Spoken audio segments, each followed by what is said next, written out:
And it creates employees that become safety ambassadors because they see the importance of the safety beyond. Yeah. And the little hummingbird, without stopping, sort of says, well, at least I'm doing the best that I can, and every little bit counts, right? Yeah. And then one by one, I like to see the story going forward. The other animals all come together because the hummingbird's showing leadership of care, trying to make a difference. And now it's wherever you go in L'Oreal, you'll see the hummingbird somewhere associated with health and safety communications, and now environmental health and safety. So it's gone back to the environmental people, because my dad used to say to me, nobody remembers the person who comes second. Yeah. So you had to be got first. 14,001, was first, and as a result I ended up being promoted 2 years later. What we're putting in place at the moment is, okay, how do we detect the low level signals? How do we help people on the prevention side so that they don't get in that situation? We need a shift change in leadership and the way they see leadership productivity, what I'd like to call people-centric, right? And how do you put them first before everything else? Before I actually get in the house, I will park the car 5-10 minutes away from home, right? And I play Unsainted by Slipknot as loud as you can imagine.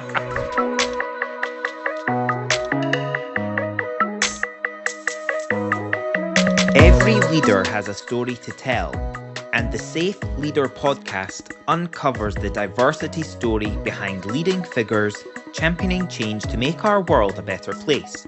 Join me, your host, Mark McBride-Wright, as we hear from business leaders, academics, entrepreneurs, and agents of change as they share their journeys of innovation, resilience, and transformation. Together, we explore how they embrace the principles of safe leadership, sharing, acting, feeling, and empowering to create safer, more inclusive environments for everyone.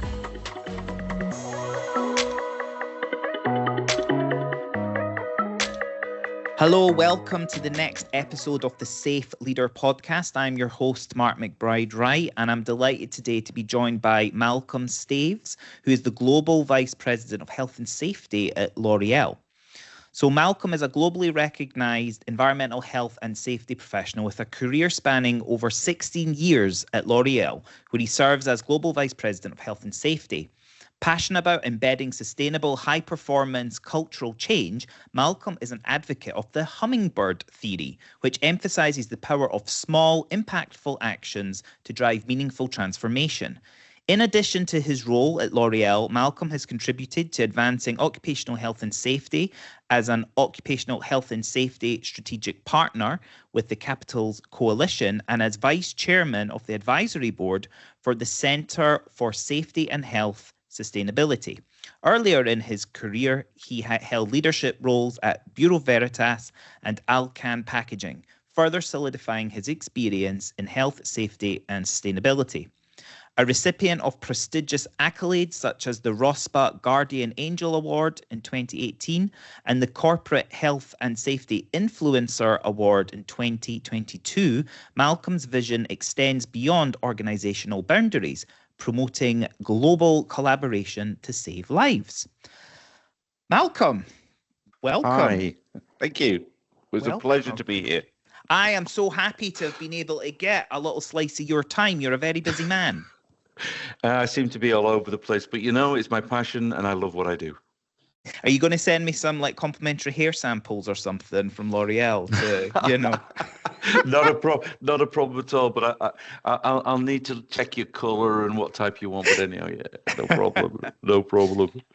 I thought you might probably should ask for Prada or Valentina or Yves Saint Laurent. That I can get you more easily. Right. Okay, I'll go for the more premium end stuff. We met working backwards. I can't remember how I found out about the Global People Sustainability Summit. But I came and gave a talk on a panel, I think, in the London one. And that was when we first crossed paths. And it was very rarely have I seen a fellow chemical engineer in the occupational health and safety space. You know, usually when I see other chemical engineers, it's in the process safety, technical side of things. So I was really excited to see the FI Chemie after your name. And then the fact that I only found out after the global people sustainability event about your hummingbird talk, and I think I watched it on the end of day one. Thank you. Because one of the delegates was wearing one of the brooches that you'd given. The hummingbird, yes. The listeners are probably now wondering what on earth is Mark talking about. So can you just can you talk us through about the hummingbird theory and all that, and why you give out brooches and what the talk's about? It's quite a nice story, actually, because many years ago within L'Oreal, I was looking to visualize, brand almost what we do in health and safety and the reason behind it, without having lots of words about objectives and visions or whatever, which obviously we have. And I came across through somebody else that I was working with this hummingbird story, which was primarily comes from Latin America children's story from like the Inca era kind of thing many years ago.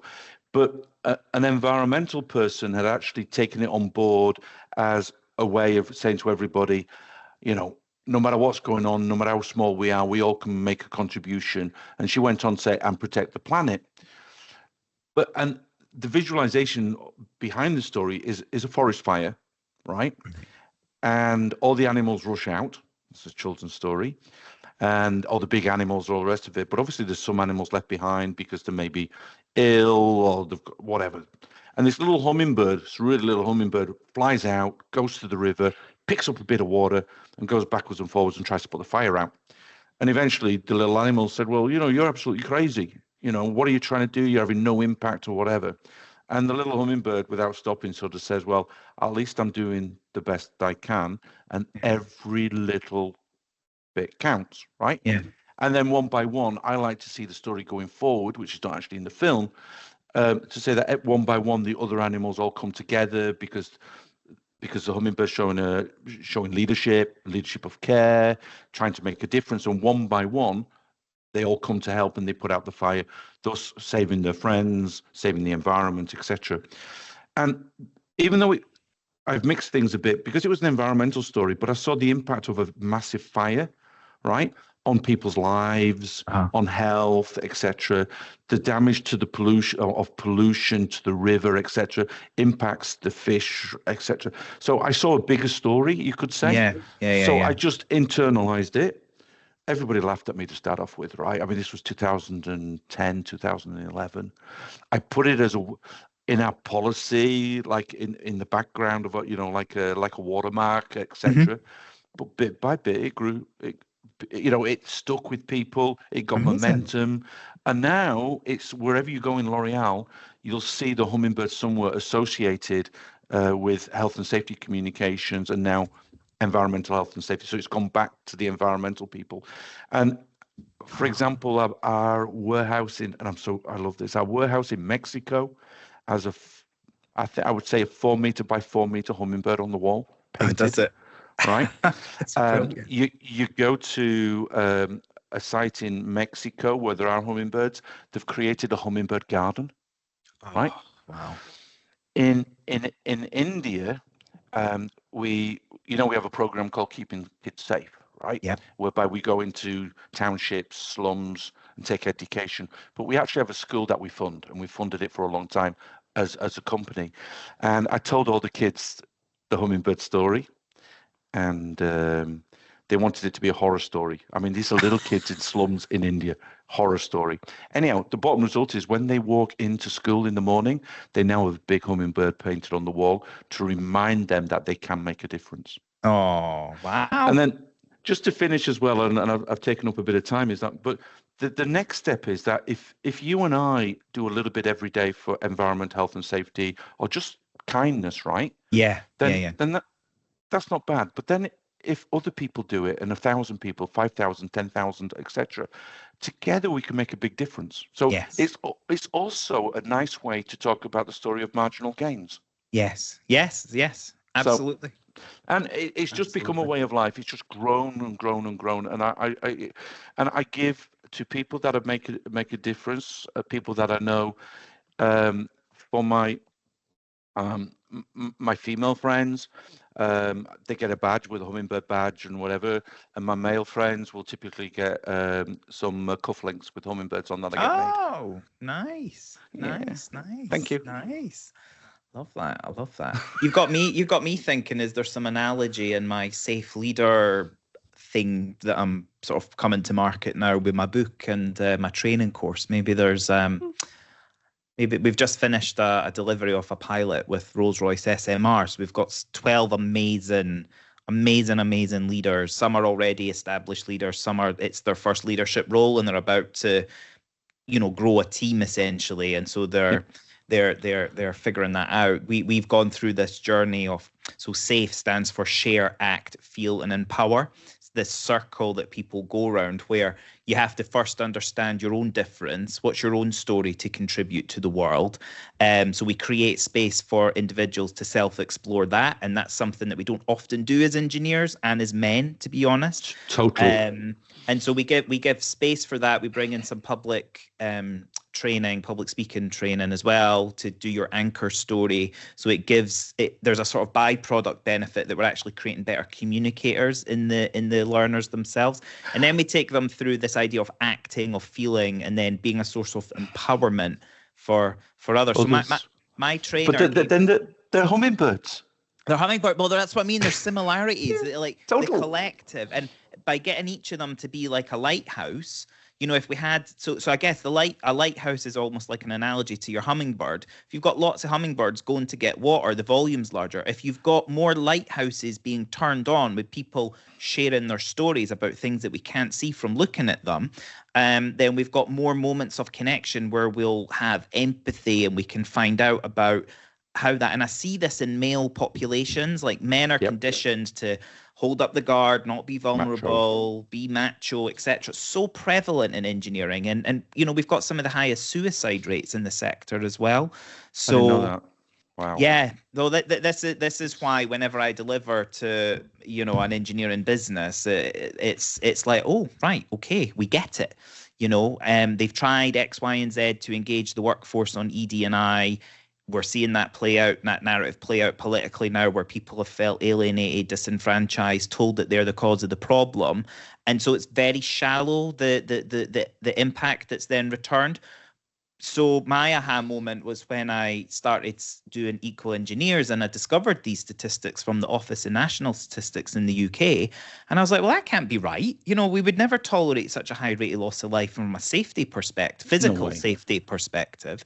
We would design it out. We would eradicate it. We would reduce it to as low as reasonably practicable and then manage residual risk and blah, blah, blah. The engineer. Yeah, exactly. I know. It's in my DNA. So this intersectional perspective of safety engineer, but also a fledgling DEI practitioner, I was like, there must be a hook in here, a way we can get more men to engage with DEI when we lead with these statistics. So that was why we did our masculinity in engineering research at Eco Engineers, because I didn't believe the data.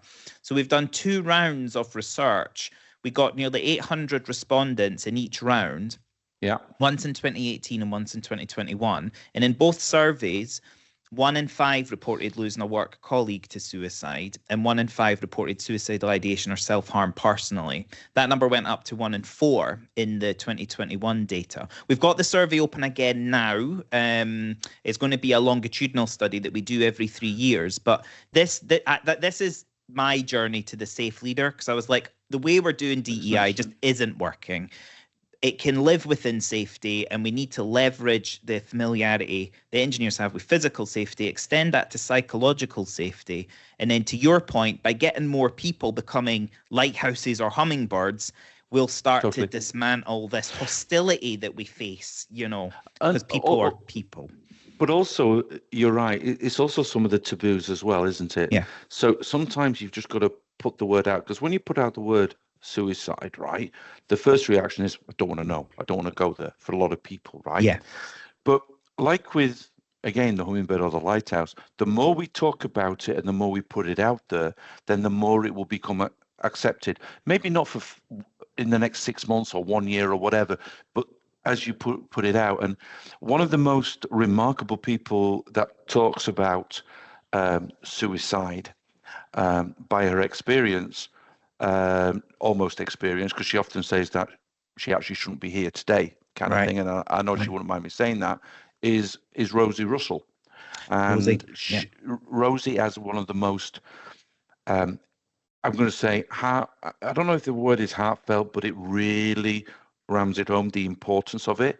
Yes. And she talks about, I think it's called something like the 7 C's of suicide or something, the different levels that people go before it's too late. And you've almost got to be able, and this is where the hummingbird comes in again, sometimes you've got to be able to see the low level signals, the changes in somebody, and you've got to be brave enough to actually go and try and have a conversation. Yes. And that's all it needs, right? Sometimes all it needs. I mean, you can't. We're not psychiatrists. We're engineers. No. We're chemical engineers. We're not psychologists either. But we can see changes in people. Yes. You know. And you know that this is why I think safety has just got the framework already to allow this to be retooled, that we can move through all the headwinds that are in front of us with this new administration in the US and stuff. Because to your point, it's all about you know, I always bring in engineering idioms when we're doing our training, and the engineers like it, you know, or they might not be engineers, but they work in an engineering organization and they work with engineers, so they get it. And the linkage to safety is so helpful because, you know, people never question whether or not you should intervene if someone's physical safety is at risk. And then if you are able to intervene, the need to then get medical attention. Like there is a bounded expectation on your ability to intervene being a non-medical professional. But it's the same, in my view, it's the same with implementing mental health first aid training. You know, and under so you're then being trained in the frameworks and all that to be able to intervene when someone is showing signs. You're receptive to these low-level seeds, as you call them, of the early indicators, and then you're more likely to intervene earlier to avoid what is an escalation to a top event, which is someone taking their own life. Or even because of, now we're talking about mental health, which is also a subject that's important to me. And in fact, I'm helping driving that program within L'Oreal, developing the framework and the guidelines, which between you and I is not easy when you're talking about global rather than country specific. But one of the things that I want to do, and this is where the engineering bit comes in, right? You know, we're taught when we do things about prevention, stop it from happening in the first place. When you look at most of the mental health programs, they look at it after it's a little bit too late. Well, to talk about the suicide, the depression and whatever. So, but as an engineer, believe it or not, and what we're going to do, what we're putting in place at the moment is, okay, how do we detect the low level signals? How do we help people on the prevention side so that they don't get in that situation?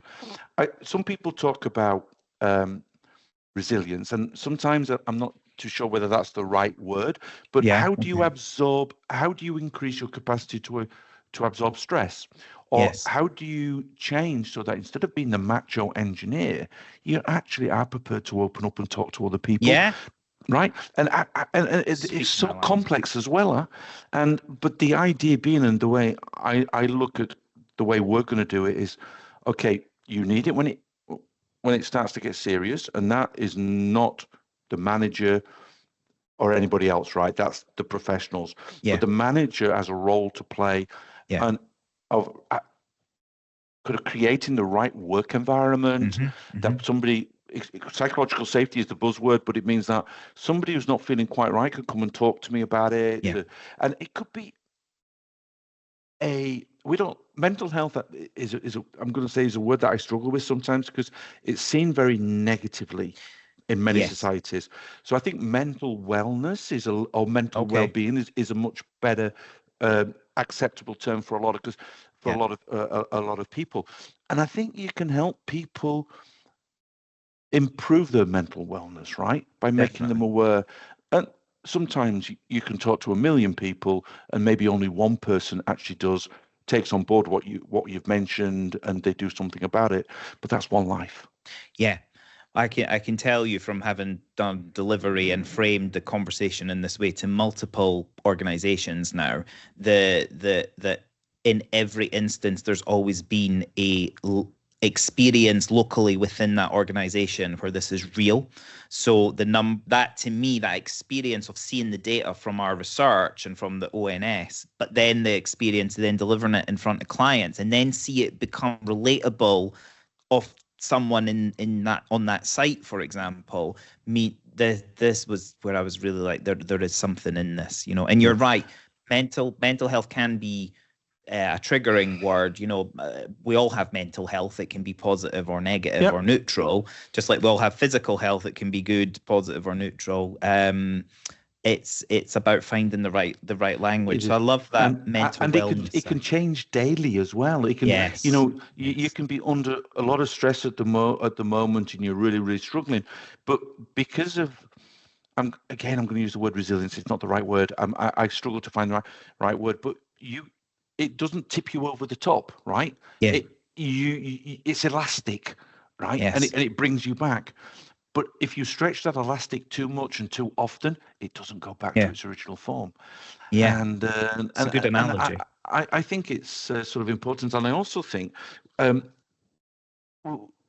slightly different, but it's going to come back to it.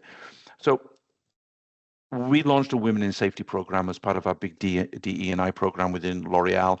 And I have a lady in my team that's completely passionate about it. And now she's created a network of about 160 160 ladies.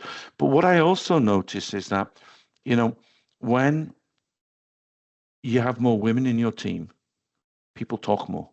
There's less testosterone battles, for want of an expression, about macho themes in meetings. And when you can reduce the tension even within the meetings, the discussions are done a little bit more on compromise, understanding, and all the rest of it because of balance. Yes. Right? Yeah.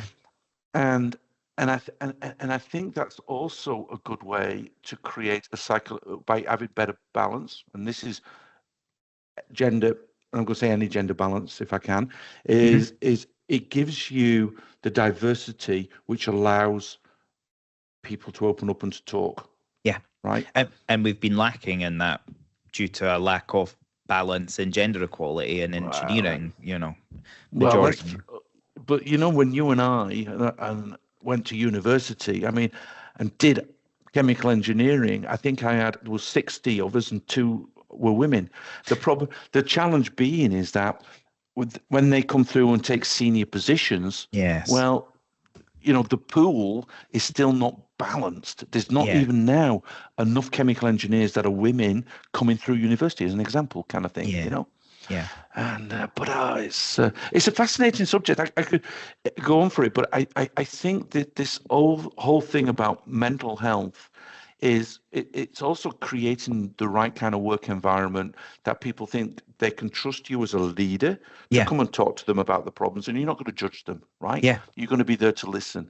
Or you can be the old-fashioned macho and top down, and you've got to be a man kind of approach, and don't cry and don't do this. Yeah.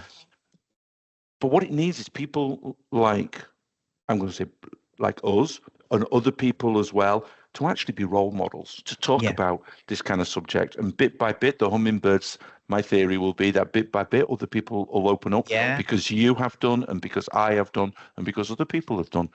And the final thing to remember is we criticize very often where we are in the world or in respect to things like this, right? And if you take the UK as an example, because we both are originally in the UK, 50 years ago, we were putting people that were getting stressed out, irritable, nervous, and whatever. We were putting them in a bath of water, putting electrodes in their mouths, and passing electricity through them in the UK. It was when you went to a mental asylum, or they called other expressions, right? The way you rewired people, because you've got electricity in the brain, you passed electricity through the brain to So if you look back to how they treated what they called, mental patients, as they called, where we have all those the way they did it to redo the brain was by passing electrical current. So you put them in water, a bath, you put electrodes on them, and you pass electricity through them. And that was in the UK in the 70s. And if you think about where we are now today, right? It's such a shift. Yeah. It's such, and yet we're not happy. But we should we should sometimes look behind and see the progress, and knowing, because of what we're talking about now, and I know we've digressed a bit, where we're actually going and where the future is. Yeah. And the future is getting better, I think. Yes. As overall. Yeah. No, I agree. And it takes for more leaders like yourself to be that luminary, to be role modeling, like you say. That there's a really good book called Leading Below the Surface by LaTonya Wilkins, and she really articulates when someone defines something that you're like, yes, that's what I've been thinking of. It's that ability to be in the moment, in a room, surface level leadership versus deep level leadership. And surface level leadership is where you're leading from a shallow pool, but deep leadership is where you're able to, in the room, be able to tune in to the non-verbal communication that's happening, be observing in the corners of the room those that are maybe a bit more visibly excluded from the group dynamics, and then you can sort of get in and intervene and help support, ask open questions, do a pulse check. How are you? All this is having those spidey senses, as I like to think of them, totally. to how your team are, and to know changes in character, and that takes to have that open and approachable, empathy grounded relationship with your team. Yeah, and it also sort of comes back to, we need a shift change in leadership and the way they see leadership productivity, but in what I'd like to call people-centric, right? And how do you put them first before everything else? So how many people come to work in a morning whereby they've had a tough night? Yeah. Kids have been in hospital or in emergency. Yeah. The partner's been ill or whatever. They come to work in the morning and the boss sees that they're not quite the same as usual, right? But he does nothing. Because the majority of what people call themselves leaders, and that's another subject we should talk about, they see that they're not quite themselves, but they still give them a 5-ton forklift truck, which is a killing machine to drive. When really what they should be doing is saying, I can see you're not quite right. Do you want to talk about it? Okay, you don't want to talk about it, but what I'll do is, why don't we just do something else for today? Yeah. We're not quite there yet. We're not quite there. And that's why people that talk about mental health and it hasn't got an impact on health and safety, why should we do it? We should just focus on the big accidents, which there is people that are not themselves at work are a liability to themselves and to the others that they're working with potentially. Yeah. That is true. That's true. And that's where, if you're having people physically present, you want them to be mentally present as well, especially if they're going to be doing some risky operations.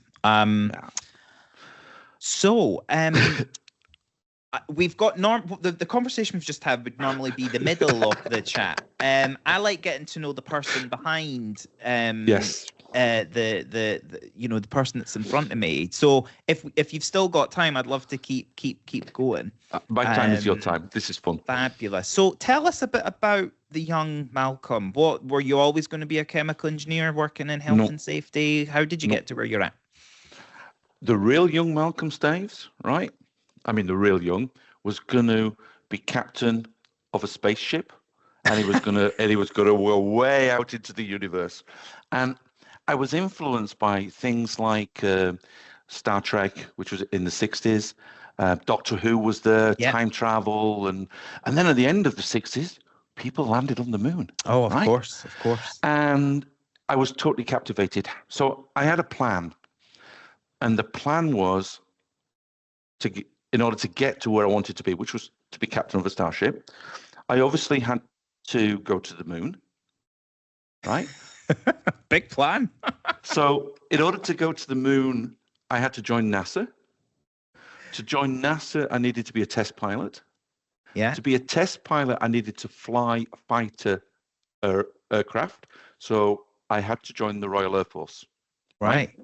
In order to join the Royal Air Force, I needed a degree. And the logical degree, because of everybody around me that I was seeing that was doing this kind of stuff, were all engineers, right? Right. So I needed an engineering degree, didn't know what, right? And in order to get a degree and go to university, I needed to go to what at the time was called a grammar school. They used to have grammar and secondary monitor. So you used to do a special test. And that was going to be a challenge, I thought, for me, because I love life. But I worked hard, and I started off. I went to the grammar school, did well, engineering to university. Next step, I joined the Air Training Corps, which is the equivalent of the Air Cadets to Scouts. Got my glider's pilot's license, my flying license as well before I was 18. Everything was on track, right? Except for we weren't really going into space because we stopped the space program in 72, but I was on track. And so I decided I was going to still next step, university, engineering. Didn't know what I was going to do. I chose chemical engineering. It was going to be between chemical and mechanical. Right. I thought that would be the other one. Yeah. Yeah. So I just chose that. Got to university, went to Freshers Week to join the University Air Squadron because obviously I need to do that as part of the step and all the rest of it. Queued outside for Freshers Week, so I was almost one of the first in. And when I got there, they said, we're full. I said, but not possible. I said, well, we had some people from last year, and we've got the intake of those that are actually being sponsored, got RAF flying scholarships, so sponsored to university. We've got no places left. My dream was shattered in that little conversation. That guy in front of me didn't know how he just shattered my dream.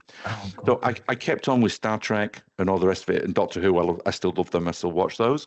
But now I'm into chemical engineering, and I got sponsored by British Steel, and that was sort of like how I got into the chemical engineering aspect. Right. And I actually did HAZOPs because I was actually trained at university, and I'm proud of this, by Trevor Kletz. Oh, cool. So he was at Loughborough University, where I went to. And a guy called Frank Lees, who'd written quite a few books on loss prevention and stuff like that. Really brilliant people. And they inspired me. So I now had new inspiration, right? Because I knew there was no NASA program going to the moon and all the rest of it. And I got involved with that. And then eventually, right, believe it or not, I moved to a consultancy whereby I was doing environmental work, right? And they asked me if I could do health and safety. And when you're in a consultancy, you say yes to everything, and then you try and find a way to do it. So I got into a little bit of health and safety, but then I left them and I joined my number one client. And that was pure environment. Right. And what I actually did was, at the time, I took the first company worldwide in my organization to 14,001. Cool. Which was apparently one of the first companies worldwide to go 14,001, because it was the day it became official. It transformed from something called British Standard 7750, and the data transformation was something like early October of 96. I was all geared, right, to go on the first day as soon as possible. Wow. Because my dad used to say to me, and I don't know whether it's right, he says, nobody remembers the person who comes second. Yeah. So you had to be got first. 14,001, was first, and as a result, I ended up being promoted 2 years later because I became a little bit of a celebrity, a big name in the company, a global company, an aluminium company, and they brought me to Paris. So that's how I ended up in Paris.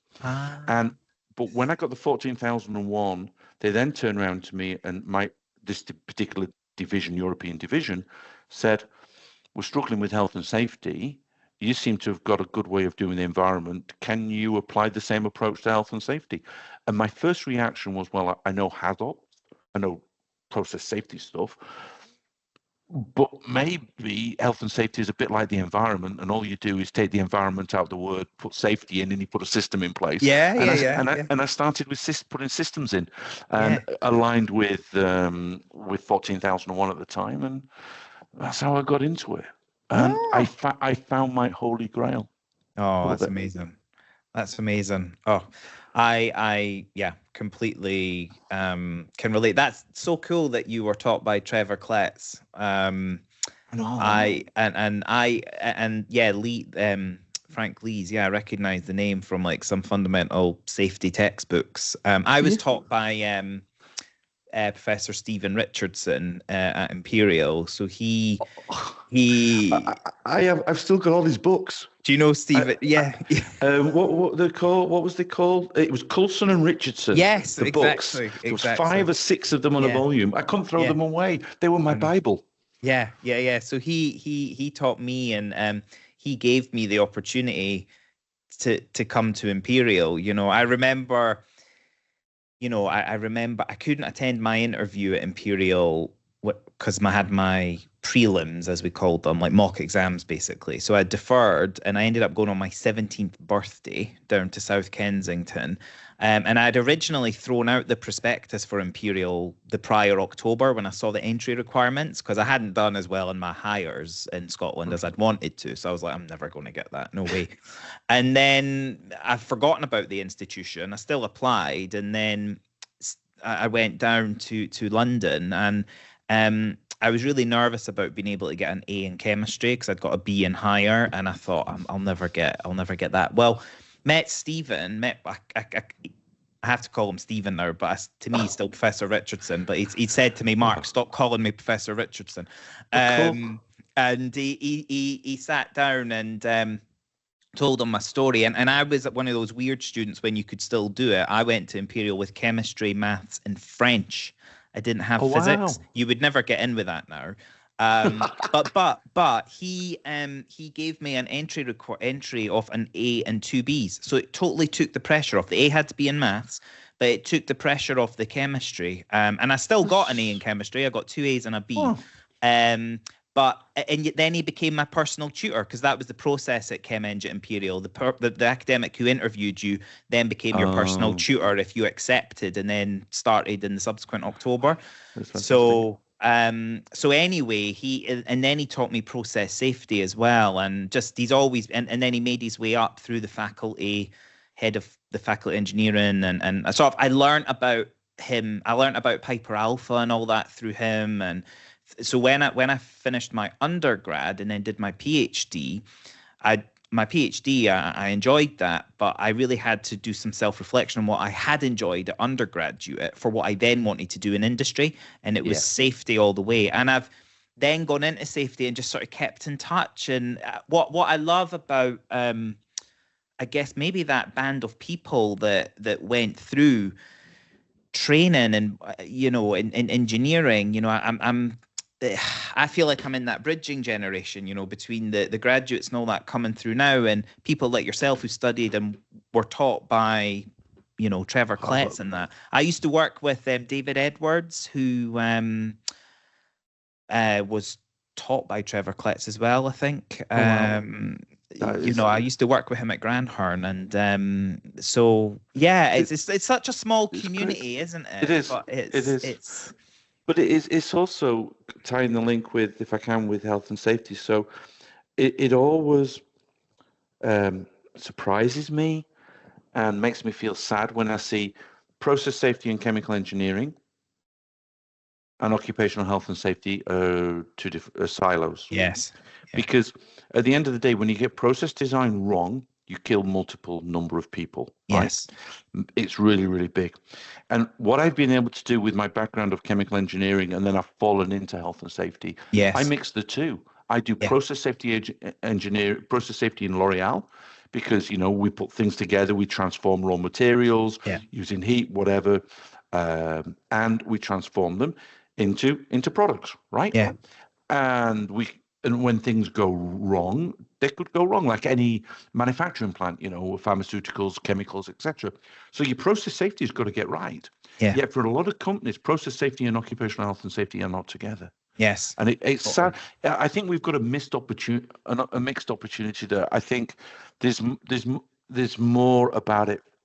For example, you've heard about these companies that we talk about serious injury and fatality prevention programs. Mm-hmm. We call them in L'Oreal Life, because nobody knows what a SIF is.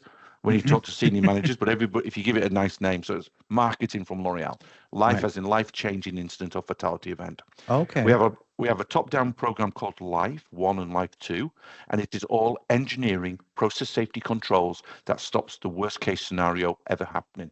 Brilliant. Not because it's ever happened in L'Oreal, but it could have happened elsewhere, or it might just happen in a million years. And then after that, the stuff that's occupational health and safety then comes in, like work at height, right? Yeah. Confined space entry and stuff like that. But you can design out so much. Now, somebody that doesn't have the balance of the two, surely he can't think of either. Yeah. A process safety person struggles to think of occupational health and safety, and that's why we have human factors trying to about the bridge to two and to less and less success. Yeah. And an occupational health and safety person can't look at a vessel and know exactly what's going on or how to design it to make it fail safe. Yeah. I've noticed. So I recently, a couple of years ago, joined UCL as a visiting professor in inclusive engineering education, and UCL's got an interesting program where it's the integrated engineering program. So it's a common degree program across the first 2 years, and then you specialize. But you're still doing technical things in your department of choice, your subject of choice. Right. What I realized, I had a bias as a chemical engineer with regards to safety, that I thought every type of engineer understood safety as a chemical engineer does. And that I realized was reinforced from working in industry, but in the concept design phase. So really early on, when you are more collaborative as a project team and not so entrenched in your silo because the design has become so large. And I was like, oh my goodness, there's a bit of grounding work to do, leveling work to do, even in process safety education, in the university undergraduate world, of training future engineers. I think it's a failure of actually the education systems, both in America. When I look at chemical engineering, in France they have something called it's almost chemical engineering, and in the UK as well, that we do not integrate the two sufficiently. Yeah. And then when you look at the associations, ICME, the equivalent in the US, IOSH, National Safety Council, they don't come together. Yeah. We talked earlier about the Hazards Conference, right? Yeah. How many times do we bring external people in about occupational health and safety and how that can be integrated into I'm going to say integrated thinking process of bringing process safety and occupational health and safety together, because they're not siloed, they are interrelated. Do you know there's so I need to get a copy of it again. Some of this work's already been done. Okay. And it was by I'm going to get her name wrong. Professor Maria Kanga from Engineers Australia, and they've done some work. They did some work on leading and lagging indicators with process safety education. I'll need to dig it out. This conversation's just reminded me of it, but and integrating occupational health and safety as well. I think maybe Trish Kerrin was involved with that maybe at that time as well. Possibly, yeah. I do you know what? I think we need to sync up more. Actually, I think so. We should do more of these. We should do podcasts. You'll see Trish in Berkeley, in SOTI. So tell me, so I want to get onto the quick fire questions in a moment, but tell us about your Safety on the Edge conference and what people can expect and how to engage with it later on in the year in 2025 as well. Yeah, well, it's a little bit of a dream that I want to do a number of. I've been to a lot of conferences whereby I struggle, whereby you pay, and very often you're listening to a lot of people trying to sell the business, and you paid a lot of money, where you're really there to network, to learn from other companies, and go to talk to the people that you want to talk about. And I've seen this getting a little bit worse. Sometimes the presentations when you're at conferences are not at the right level, because the conference people don't actually check the presentations. They don't check whether there's any duplication with any others. So you struggle. They basically get you to, because of your name, to be up there. What do you want to talk about? This is what I'm going to talk about. But the actual content is not looked at. And at the same time, I wanted to do something that was, I'm going to say, free, a bit like people's sustainability that we talked about. Yeah. However, I found it wasn't possible for lots of reasons, because you're flying people to be present, etc. But so the idea, I want to do something low cost, value added. Yeah. I also wanted to break the silos between occupational health and safety and research. Right. The thing is with research is it's very important, right? Except for there's too much of it that comes out. So part of you being, or anybody being seen as being a professor for a PhD student or whatever, is the number of articles sometimes that you produce. The problem is too many articles kill the articles that are important and that can add value. And as a practitioner, I can't see the stuff when I look out there that is adding value. And then you get some stuff coming out there, out the research, because of social media, because of the way people sell it or whatever, that something that is dangerous becomes mainstream potentially, right? But it hasn't had the studies done properly, but because of the social impact. So I wanted to try and say, okay, let's try and bring industry and research closer together so that research understands the needs better of industry so it can target research, and industry could be the test ground for research at the same time. So we create a better relationship. So that's one thing. I also want to break the silos between process safety for the reasons we said, process safety, and that's why I've got the American Institute of Chemical Engineers there. I've got ASSP, National Safety Council, all these big organizations, with the idea of starting the discussion. Yeah. Right? Okay. And it was all these kind of things. And I didn't want to, as I said, I wanted to do it for free to start off with. And we wanted to do it for free, and I teamed up with some other people as well. But obviously we've now got sponsors in. And then one of the guys that I'm working with is a guy called Corey Pitzer. Oh, yeah. And he's a brilliant guy, heart's in the right place, just wants to make a difference. Yeah. And really, really good. But he's a businessman. He said, look, Malcolm, we won't be able to even target break even. I said, well, why not? I mean, this is the naive Malcolm here. He says, because if you target break even, you will make a loss. Right? Yes. Because you're targeting. So we should target to make a profit. Yes. Right? And as a result, we shouldn't make a loss, and maybe we will do because we're startup first year. Yeah. So then we sat down and said, well, we don't want to make money. That's not the objective, right? Yeah.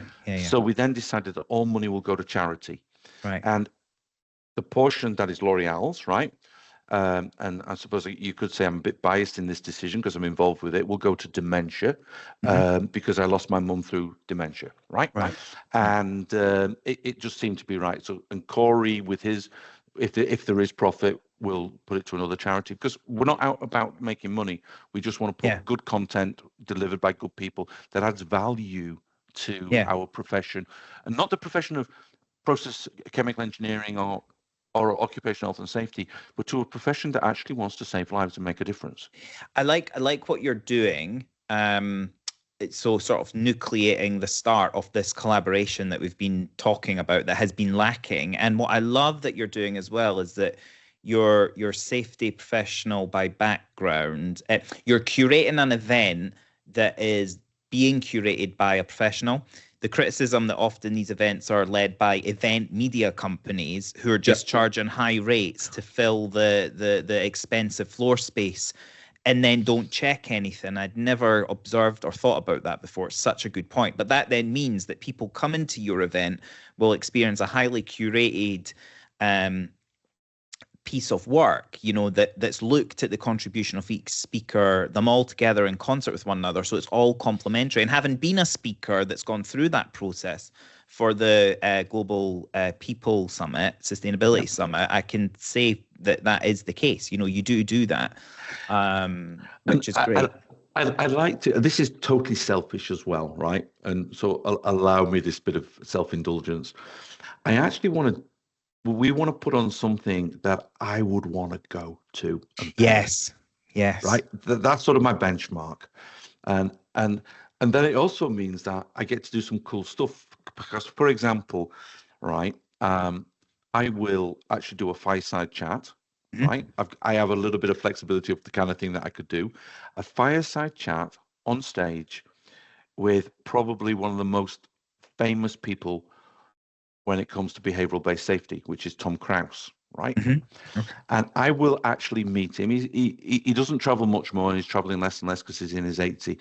I will have a fireside chat with him, and that for me, I would even pay to be able to do that because it's just fantastic. It's like being able to sit down maybe and interview Trevor Kletz or kind of thing. Yeah.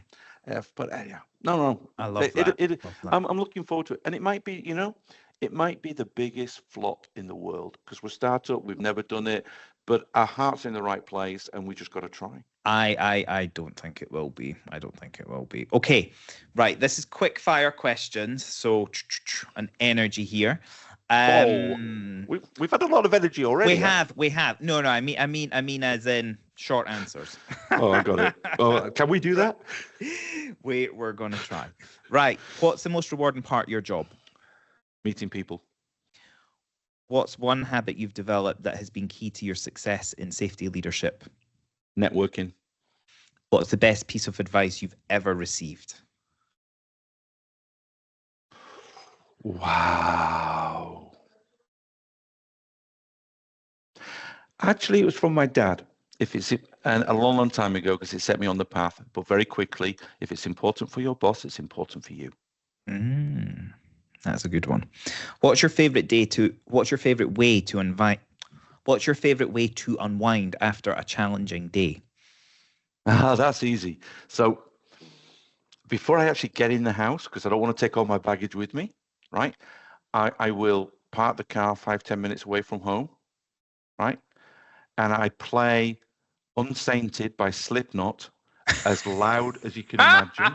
I sing, and I play it once, twice, 3 times until everything goes away. And then when I go home to Karen and the kids when they were younger, I was cool. And I don't know if you know Slipknot, but I'm a big I'm a big heavy metal fan, and I go to heavy metal festivals with my boys and all the rest of it, and it evacuates. Oh, I love that word, evacuate. Yeah, great. That idea of depressurization of the mind. Yeah. If you could implement one change across the global safety landscape, what would it be? One change across the global. I would bring process safety and occupational health and safety together.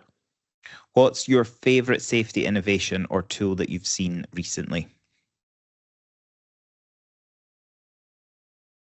Favorite innovation or tool that I've seen recently? Can I do a program? Mm-hmm. It's a program that we have in L'Oreal, actually, so I'm biased, called Safe at Work, Safe at Home. Yeah. And there's no KPI, no roadmap, no nothing, just a logo and a mindset of exporting what we do, our culture at work, into our homes, into our families, into local environments. So it means like when you do a training session at the end, you say, okay, so how would you apply that at home? It means people going home with fire extinguishers and creating discussions with their families you sharing and stuff like that. Yeah, you got a fire extinguisher into someone's house once, didn't you? Yes, yeah, and they put out a fire. Yeah.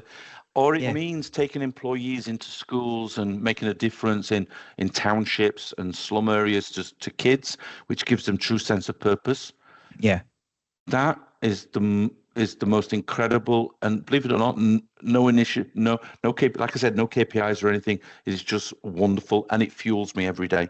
Seeing the difference you can make. So anyhow, it's a big program. Other companies do something similar, I'm sure, but it just really, really works, and it creates employees that become safety ambassadors because they see the importance of the safety beyond the gates of L'Oreal. So anyhow, that's not a short one. I'm sorry. No, well, it's a beautiful one to conclude on. So if people want to get in touch with you, Malcolm, how should they do that? I'm definitely LinkedIn. I like communicating on LinkedIn. I have a hashtag which is hashtag be the hummingbird. But Oh, just amazing. connect with me on LinkedIn, and yeah, no, that's the best way. Brilliant. Well, we'll put the link in the transcript in the show notes. Really enjoyed chatting with you, Malcolm. Thank you so much. Thank you very much. And just one thing, if I want to say this right at the end, Yeah. right? Just for everybody's information, we didn't get through any of the questions that were pre-planned at the No. beginning. No, we didn't. The podcast of the best. That's the best way to do a podcast. Thank you, Mark. Thank you. Thanks, Malcolm. You have been listening to the Safe Leader podcast, uncovering the diversity story behind leading figures championing change to make our world a better place.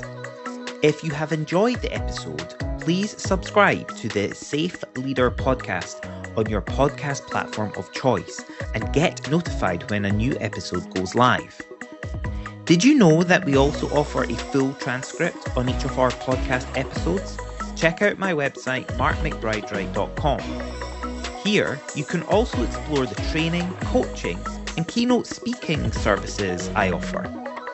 And whilst you're there, why not join the Safe Leader community by subscribing to the Safe Leader Insights mailing list? Thank you for listening, and please come back and join us on a future episode.